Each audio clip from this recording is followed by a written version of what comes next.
ସେ କ୍ୟାମେରାଟା ଆମକୁ ଦରକାର ଆସନ୍ତୁ ଦେଖିଆ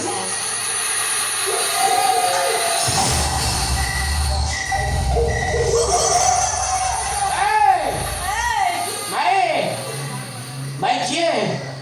भूत ভূত সাগরে কাই কথাবার্তা করছো জীবন কোনো ভয় নাই पड़े जाओ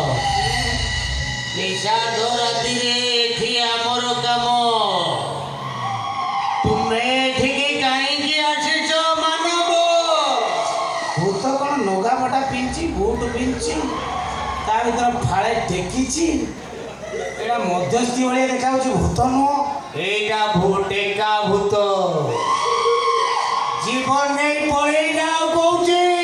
भाई तमे किए कहलो ना नहले तुमको मु हेमाल कर देबी पड़े जाओ हेमाल कर दो হিম্বাল हेमाल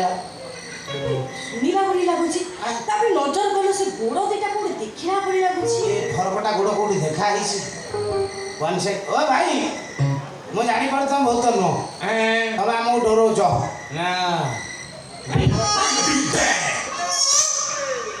सारे আপন आपण দাও তো ଆମେ ଆପଣ ଗୋଡ଼ ଦେଖିକି ଜାଣି ନେଇଥିଲୁ ଆପଣ ଆପଣ ସବୁ ଜାଣିପାରୁଛ তার আপনার ভাড়া আছে আর পরে পড়ে গলা আপন কে পকা ମୁଁ ଟେକି ଦେଇଛି ହେଲେ ଆପଣ ଏଇ ରାତିରେ ଇଆଡ଼େ କୁଆଡ଼େ ଆଇଛନ୍ତି ମନ୍ଦିର ପାଖାପାଖି ଜୀବନ କାରଣ ସମସ୍ୟା ହେଇଯାଇଛି ତ ସେଇଥିପାଇଁ ବାପା ବୁଲୁଛି କ'ଣ ହେଇଛି କହନା କହନା ବାପା ନା କହିବିନି ନା କହିଲେ ତମେ କହିଦେବ କହିବନି ତ କ'ଣ ଆମର ଆପଣଙ୍କର ଯେଉଁ ସମ୍ପର୍କ ଆମେ କହିଦେବୁ ନାଇଁ ଆପଣ ଆପଣଙ୍କର ସମ୍ପର୍କ ଭିତରେ ଯଦି ନ କହିବ ଶପଥ କର ମୁଁ ତାହେଲେ କହିବି সব তুমকো মোরানো ଏ ମା আগে বাবা ବାପା ଡାକିଦେଲୁ ବାପା ଡାକିଦେଲା ଆତ୍ମାରେ ଛୁରୀ ଚଲେଇଦେଲୁ ନା ମା ବାପା ସେଇ ଝୁଅଟା ପାଇଁ ମୁଁ ଡରବିତ ହଉଥିଲି ମୋ ଝୁଅ ମୁହଁ ଚାହିଁ ମୁଁ ସତ କଥା କହିବି ହଁ ବାପା ବାପା ସେଇଟା ଦରକାର ଆଉ ବାପା ବାପା କ'ଣ କିଛି ଖାଇକି বাবা এসে ভুল ବାପା ସେ ଘଟଣା ମା ଶୁଣ ତତେ ଆଜ୍ଞା, ମୋ ରାଣ ଆଜ୍ଞା। କିଛି କହିବୁନି ନା ବାପା ଯୋଉ ଚାନ୍ଦିପୁର କ୍ଷେପଣାସ୍ତ୍ର ଘାଟିର ହଁ ସବୁ ଯାକ ଗୁପ୍ତ ତଥ୍ୟ ହଁ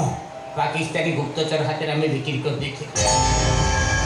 ମୁଁ ଆର୍ଥିକ ଅହମ୍ମଦ ଦୁଇ ଜଣ ଯାକ ହଁ ତାପରେ ଏ ଏରିଆରେ ଯୋଉ ସବୁ ସୁନ୍ଦରିଆ ଝିଅ ବୋଉ ଥିଲେ ଦେଖିବାକୁ ଆଉ ମିଳୁଛନ୍ତି ଆଉ ଆଉ ସେଗୁଡ଼ାକ ଉପରେ ଆମେ ସବୁ ବାହାର ଦେଶକୁ ଚାଲାଣ କରୁଥିଲୁ ତାକୁ ସେ ଶଳା ସାମ୍ବାଦିକ ଅପୂର୍ବ ଦାସ କ୍ୟାମେରାରେ ସବୁ କଏଦ କରୁଥିଲା ସେ ଶଳା ଆମର ଯେତେବେଳେ କଣ୍ଟା ହେଲା ସେ ଶଳାକୁ ମାରିଦେଲୁ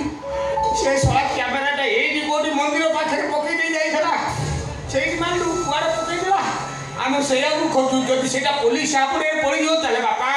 ପୁରା ମୋର ରେମାଳ ହେଇଯିବ ରେ ହେଇଗଲା